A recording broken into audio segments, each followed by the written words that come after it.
সে বলে, ঠিক আছে, যদি ভবিষ্যতে আমার কথা কখনো মনে পড়ে তাহলে তুমি আমার কাছে চলে এসো, আমি সবসময় তোমার জন্য অপেক্ষা করব।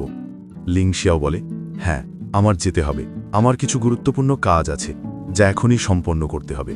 ছোট ভাই বলে, হ্যাঁ, আমাদের ঘরে তোমার সব সময় স্বাগত, আমরা তোমার সঙ্গে কখনোই খারাপ আচরণ করব না। তখন ইয়াংবর ভাই বলে, তুমি কি ভাবছ আমরা ইয়াইয়াংয়ের সঙ্গে ভালোভাবে ব্যবহার করি না? ছোট ভাই আর ইয়াংবর ভাই একসাথে লড়তে থাকে। ইয়াংবো তাদেরকে থামিয়ে দিয়ে বলে, লিংশিয়াও, আমাদের পরিবারকে একটু সময় দাও, আমরা তোমাকে ভালোভাবে দেখাশোনা করব। লিংশিয়াও মনে মনে ভাবে, এই প্রথমবার আমি এই পরিবারকে মিস করছি। তারপর সে বলে, ঠিক আছে, আমি তোমাদের সঙ্গে যাব। তখন পরিবারের সবাই খুশি হয়ে যায়। এরপর সবাই বাড়িতে ফিরে আসে, কিন্তু বাড়ির গার্ডরা তাদের আটকায় এবং বলে, তোমরা ভিতরে যেতে পারবে না। তারা জিজ্ঞেস করে, আমাদের ঘরে কেন আমরা ঢুকতে পারবো না? তখনই সেখানে চুনহাও আর ঈশানী আসে। তাদের দেখে ইয়াংবর পরিবার বলে, তোমরা আমাদের ঘরে কি করছো? চুনহাও হেসে বলে, এখন এটা তোমাদের ঘর নয়, এই ঘরের মালিকের নাম চুনহাও। সবাই তখন চমকে যায় আর বলে, এটা কিভাবে সম্ভব? আমরা তো ঘর বিক্রি করিনি।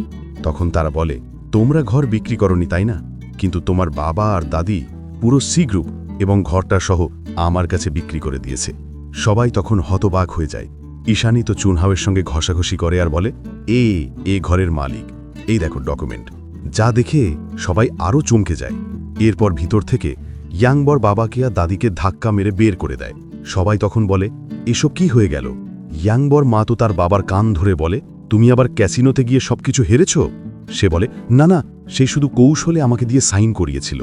দাদিমাও বলে, হ্যাঁ, এই ঈশানী বলেছিল ইয়াইয়াংকে দূরে রাখতে, সেই বলেছিল সে এক মনস্টার, আমার সঙ্গে মিথ্যা বলে কোম্পানির সব দস্তাবেজ চুরি করে নিয়েছে। তানসি হেসে বলে, তোমরা আমার কথায় বিশ্বাস করেছ? তোমরা একদম বোকা।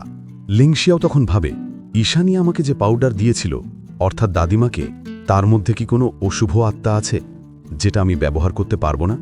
এটা আমাকে সমাধান করতে হবে।